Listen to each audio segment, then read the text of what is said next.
Christ a obtenu la vie éternelle, don gratuit pour tous ceux qui croient en lui. Mais lorsqu'il s'agit de partager son trône et de gouverner les royaumes de ce monde repris à Satan, il a besoin de ceux qui ont suivi le même chemin que lui. Il fut rendu parfait par la souffrance.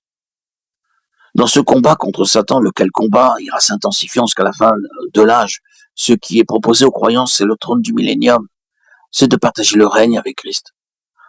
Pour ceux qui sont entrés dans ce combat contre Satan, lequel combat ira s'intensifiant,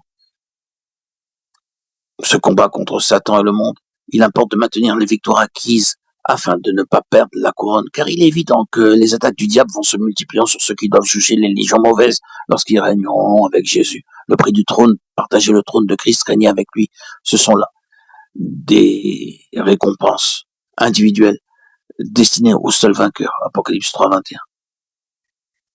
Comme moi-même j'ai vaincu, dit le Seigneur, si nous lisons attentivement les textes, nous voyons que sa victoire fut sur le monde et sur Satan.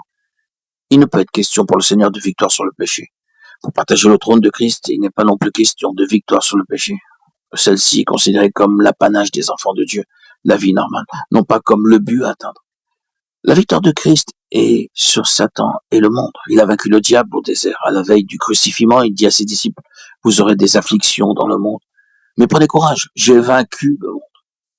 Prenons garde de bien comprendre et revenons à Romains 6, véritable base de la vie chrétienne. Nous qui sommes morts au péché, comment vivrons-nous encore dans le péché? Romains 6, 2.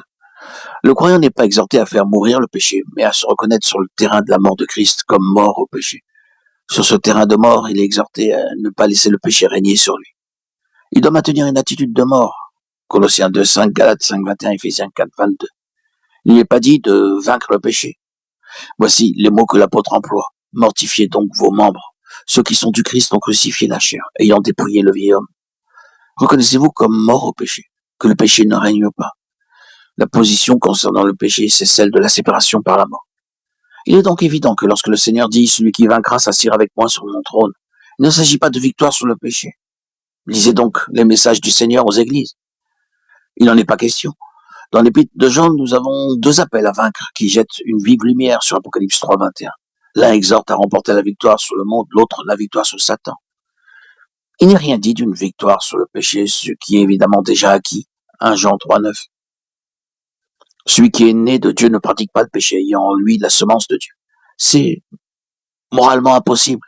Il peut tomber dans le péché et Dieu a pourvu la propitiation pour le péché. Jésus-Christ, le juste. 1 Jean 2, 1, 2. Si quelqu'un a péché, nous avons un avocat auprès du Père. Le si montre qu'il ne peut y avoir d'habitude de péché pour celui qui est né de Dieu, mais accident. Le croyant n'a donc pas à passer son temps à combattre le péché. S'il tient fermement sur le terrain de sa mort avec Christ, il doit remporter la victoire sur le monde et Satan.